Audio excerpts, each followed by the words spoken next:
दोस्तों, कल सुबह से राष्ट्रीय जनता दल के बड़े नेता और पूर्व मंत्री रहे आलोक मेहता के आवास पर ईडी की छापेमारी चल रही है। ये खबर से आप रूबरू हो चुके होंगे।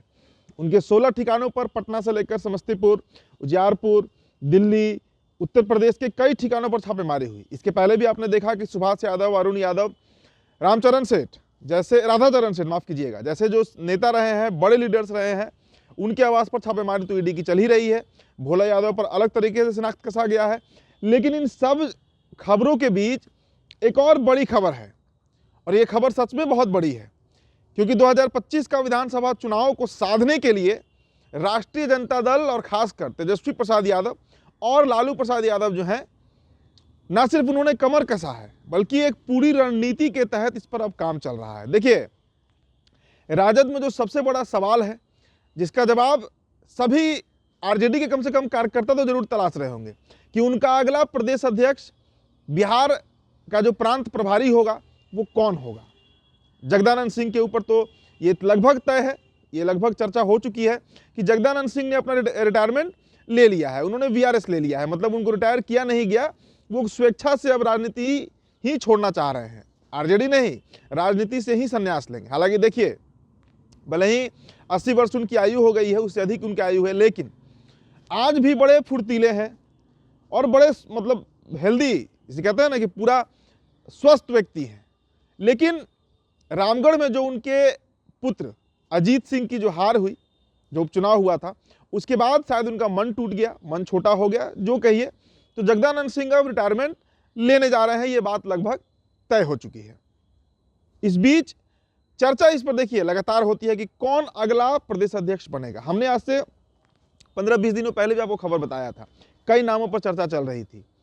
कोई आलोक मेहता का नाम ले रहा था कि कुशवाहा समाज से हैं, इसलिए उनको बना सकती है आरजेडी, युवा है, और तेजस्वी यादव के बड़े खासम खास है। तेजस्वी यादव का जो यात्रा बिहार में हुआ था 2014 में, उसमें आलोक मेहता उनके राइट हैंड बने हुए थे, तो बड़े करीबी संबंध है तेजस्वी और आलोक मेहता के। इसके अलावा जो इस बार हाजीपुर से चुनाव लड़े शिवचंद्र राम लोकसभा का, उनके नाम पर भी चर्चा थी कि एक दलित को आरजेडी जो है वो आगे बढ़ा सकती है, क्योंकि प्रदेश अध्यक्ष का पद राज्य का सबसे बड़ा पद होता है, पार्टी के मुखिया हो जाएंगे, बड़े बड़े फैसले उन्हीं के मन से लिया जाएगा, उनके हस्ताक्षर से कई कई प्रपोजल पार्टी के पास होंगे, तो उनके नाम पर भी चर्चा थी, शिवचंद्र राम।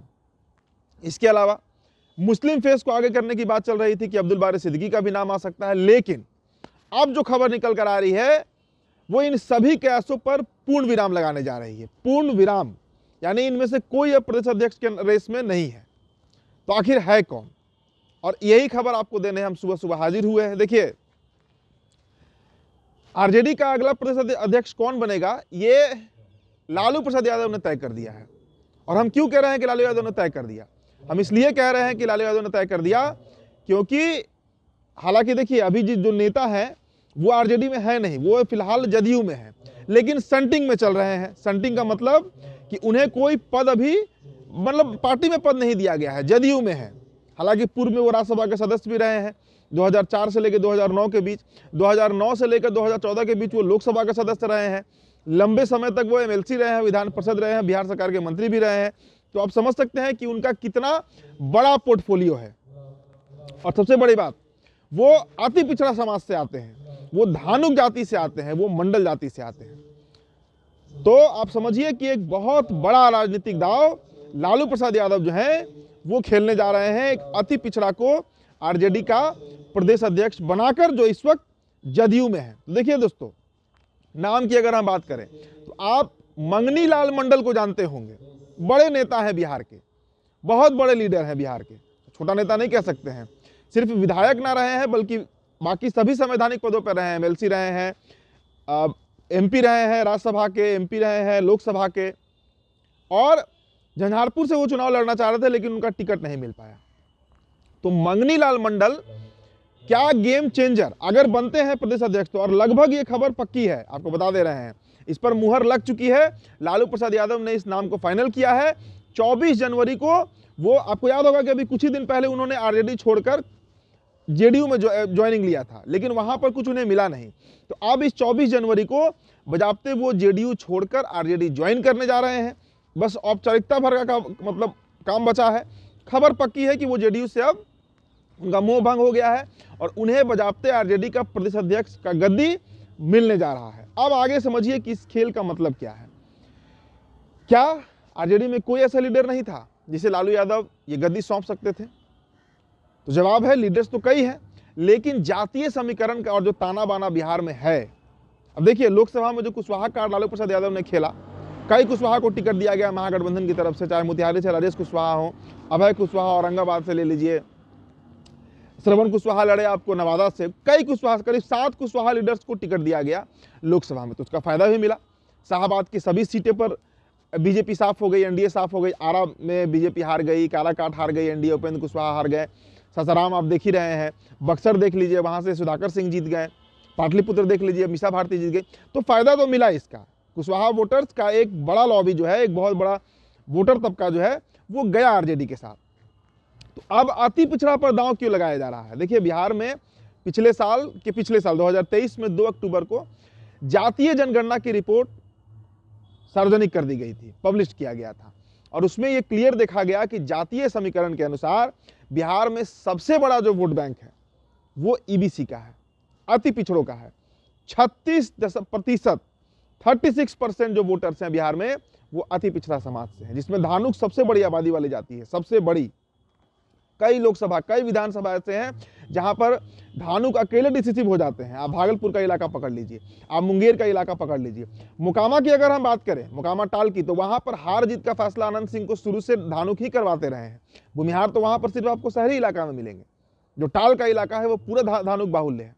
तो बहुत गुणा गणित, बहुत कैलकुलेशन के बाद ये फैसला लिया गया है आरजेडी की तरफ से कि एक धानुक समाज के व्यक्ति को अगर हम गद्दी सौंपते हैं, आरजेडी चलाने की जिम्मेदारी देते हैं, तो ये एक बहुत बड़ा माइलस्टोन साबित हो सकता है 2025 के विधानसभा चुनाव को लेकर। तो देखिए दोस्तों, सिर्फ औपचारिक ऐलान भर का काम बचा है। 24 जनवरी 2025 को मंगनीलाल मंडल जो है वो आरजेडी ज्वाइन करने जा रहे हैं, जेडीयू छोड़कर, और प्रदेश अध्यक्ष आरजेडी के वो बनाए जाने वाले हैं। ये पक्की खबर है। तो इसका एक बहुत बड़ा राजनीति है, एक बहुत बड़ा पॉलिटिक्स है। अति पिछड़ा वोटर्स हैं, अति पिछड़ा वोट बैंक है, उन्हें लामबंद करना है, जिस तरह कुशवाहा वोटर्स को लामबंद किया गया। लोकसभा में इसका फायदा भी मिला आरजेडी को। तो अब अगर अति पिछड़ा, जिसके शुरू से नेता रहे हैं नीतीश कुमार, जिसके हिमायती रहे हैं नीतीश कुमार, जिसका वोट लेते रहे हैं नीतीश कुमार, उस मिथ को तोड़ना है, उस मिथ से बाहर निकलना है, और अति पिछड़ों की गोलबंदी आरजेडी के पक्ष में अगर लालू यादव कराने में सफल रहते हैं, तो अब मान कर चलिए कि एक बहुत बड़ा टर्निंग पॉइंट बिहार के पॉलिटिक्स में होगा। लेकिन ये भी समझना होगा, क्योंकि ये पॉलिटिक्स लालू यादव क्यों कर रहे हैं, ये राजनीति क्यों कर रहे हैं, इसके पीछे का आप खेल समझिए। दरअसल जो एनडीए समीकरण बिहार में चल रहा है, मतलब BJP plus JDU plus Lojpa plus RLM plus HAM, और अब चर्चा है कि इसमें सहनी की पार्टी भी जाएगी, जो अति पिछड़ा समाज की ही पार्टी है, मल्लाह निषाद केवट बिन दिलदार की पार्टी है। तो ऐसे में जब जो समीकरण बन रहा है उसमें सिर्फ मुस्लिम यादव के सहारे, मुस्लिम यादव के भरोसे नैया पार विधानसभा में नहीं होनी है, और बेहद मजबूत और सशक्त स्थिति में एनडीए दिख रहा है। अभी यात्रा भी निकला है, प्रखंड स्तर तक का यात्रा जो है वो अब बीजेपी और जेडीयू का अलग अलग नहीं बल्कि एनडीए का कंबाइन तरीके से हो रहा है, जिसमें सभी पार्टियों के कार्यकर्ता नेता सम्मिलित हैं। बजाते उसका रथ निकाला गया पटना से। तो एक बहुत बड़ा मजबूती एनडीए में देखने को मिल रहा है, और उसी मजबूती के खिलाफ एक नया तरह का राजनीति का प्रयोग, एक जमीन तैयार की जा रही है लालू प्रसाद यादव की तरफ से, जिसके तहत मंगनीलाल मंडल को राजद का कमान सौंपा जाना है। तो देखिए अब क्या होता है, इसका क्या असर पड़ता है बिहार की राजनीति पर, ये तो समय के गर्भ में है। लेकिन इस खबर पर अब मुहर आप लगा सकते हैं कि मंगनीलाल मंडल अगले स्टेट प्रेसिडेंट, प्रदेश अध्यक्ष बनने जा रहे हैं राष्ट्रीय जनता दल के। तो फिलहाल दोस्तों इस रिपोर्ट में इतना ही। मेरा नाम उदित तारण है, द बिहार टॉपर वीडियो आप देख रहे थे। बहुत बहुत शुक्रिया।